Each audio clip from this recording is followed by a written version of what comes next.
এই রুহুলকে পেয়ে গেছে, আর ছেলে কিচ্ছু চায় না। এই রুহুলকে এত ভালোবাসে না, দেখো না, রুহুলকে পেয়ে গেছে। আজকে স্কুলও গেল না, ওর সাথে কী বদমাইশিগিরি করছে দেখো সবাই। এইদিকে রুহুল তো আমাদের ট্রেডমিলটা খারাপ হয়ে গেছে বলে সারাতে এসছে।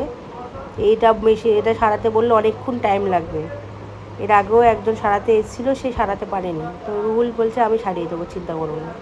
এইদিকে আমাদের আয়নার কাজ, এই সাইডে আয়নার কাজ হচ্ছে।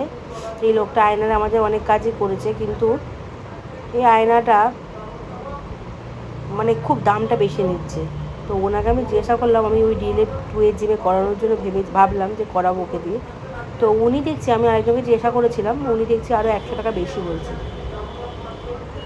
সেই জন্য ভাবলাম দরকার নেই বাবা, একে দিয়ে আমি করাবো না। এই জিমে যে করাচ্ছে করিয়ে নিচ্ছে, করিয়ে নিই, আর ওকে দিয়ে করাবো না।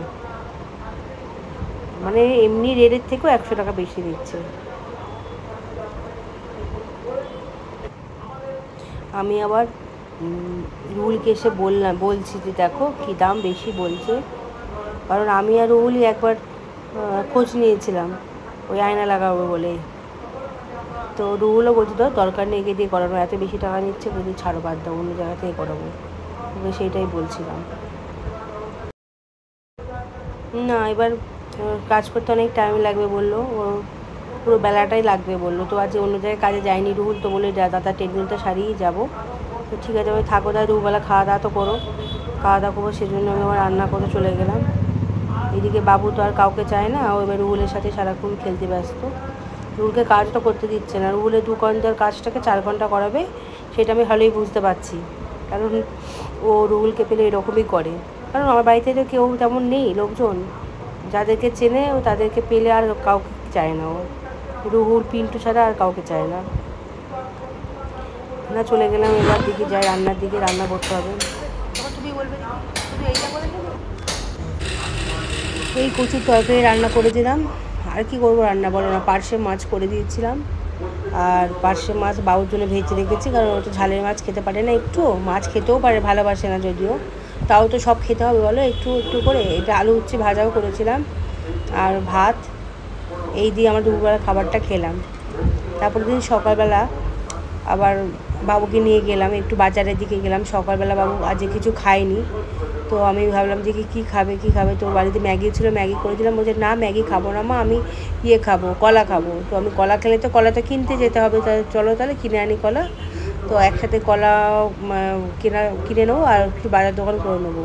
আর সবথেকে যেটা আমার খুব কাজ এটা হচ্ছে, আমি পিন্টুকে এটিএম থেকে টাকাটা তোলা শিখিয়ে 2-3 বার দিয়েওছি, কিন্তু ও তাতেও শিখতে পারছে না। তো কালকে দিয়েছিলাম এটিএমে টাকা তুলতে ওকে, তো কি করে 2-3 বার করে কি ভুল পিন না কি করে দিয়েছে, আমার এটিএম লক করে দিয়েছে। ঠিক আছে, তো কি হবে, আমাকে তো আমার অন্য একটা এটিএম নিয়ে গিয়ে শেখাতেই হবে। কারণ আমার কখনো না এত ক্যাশের দরকার হয়ে যায় না।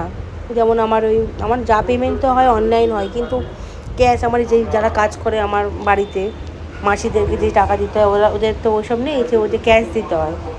তো ক্যাশ তুলতে আমার খুব প্রবলেম হয়, সেই জন্য ওকে আমি পাঠাই। তো যতবারই পাঠিয়েছি ততবারই ও ভুলভাল করে দিয়েছে।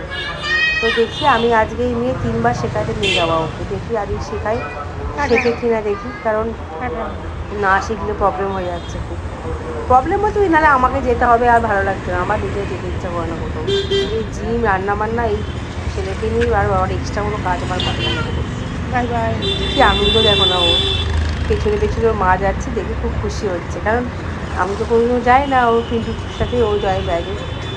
আর জানো, বাইরে যখনই বেরোবে যা দেখবে তাই নেবো বলবে, যা দেখবে। যেগুলো নেওয়ার নয়, যেমন হচ্ছে হাতা খুন্তি, এগুলো কেউ নেওয়ার বলো তো, বিক্রি করছে। সেদিনকে বলছি কি আমি এগুলো নেবো, এগুলো আবার কে নেয় রে। আমি বলছি এগুলো তুই রান্নার জিনিস তুই কী করবি, তুই কি রান্না করবি নাকি, তুই লাগবে? বলছি না, আমি নেবো, আমি খেলবো। তোর খেলনার জিনিস এগুলো বড়োদের বাটি ঘটি বিক্রি হচ্ছে, এগুলো নেবো। এটা হচ্ছে নিউটন ব্রিজের নিচটা। ওই এটিএমে আমি চলে এলাম, দেখতেই পাচ্ছ। এই নিয়ে ওকে 3 বার শেখানো, আমার যা বিরক্ত লাগছে না। আমি যে তুই এটা শিখতে পারছিস না কেন, এত সোজা। তার মধ্যে বাবু কিছুতেই আমাদেরকে তো এটিএম থেকে টাকা তুলতে দেবে না। ওই দেখো এটিএম কার্ডটা লোকাচ্ছে, ওর বক্তব্য হচ্ছে ও নিজে রেখে এটিএম কার্ড ঢুকিয়ে নিজে টাকা তুলবে। ও কি পারে বলো তো? হ্যাঁ, সব সময় সব জায়গায় গিয়ে এরকমভাবে বায়না করবে, দেখো কিছুতেই দেবে না। তারপর কি করলাম, যে না না তুই ওর হাত দিয়ে ধরে ধরে আমি কাজটা করলাম। কত বলছি দাঁড়াবাবু এখানে টাকা বেরোবে, এখানে টাকা বেরোলে তোমাকে আমি আইসক্রিম কিনে দেবো, তোমাকে আমি কলা কিনে দেবো, তুমি যা যা চাইবে সব কিনে দেবো, তা তো শুনছে না জানো। এবার দেখো কি হয়, আমি যদি দেখবো এরকম করিস না। আর পিছনেও তো এটিএমে বাইরেও তো লোক দাঁড়িয়ে থাকে না, সবাইকারই তো দরকার, সবাই তো টাকা তুলতে আসে, এই জন্য আমার বাবুর জন্য কেউ ওয়েট করবে। তারপর ওই টাকা তোলানো শেখালাম, আমি বলে দিলাম এই লাস্ট শেখানো, আর তোকে আর শেখাবো না, তোকে আর শিখতে হবে না জাপালা। তারপর আমরা 200 টাকার মতো তুললাম, তুলে এবার আমি বাবুকে বললাম যা বাবুকে তুই কিনে টিনে দে, তুই শিখে গেলি, তোকে শেখানো হয়ে গেল, ব্যাস। ঠিক আছে, আজকে ব্লগটা এইটুকুনি, টাটা বাই।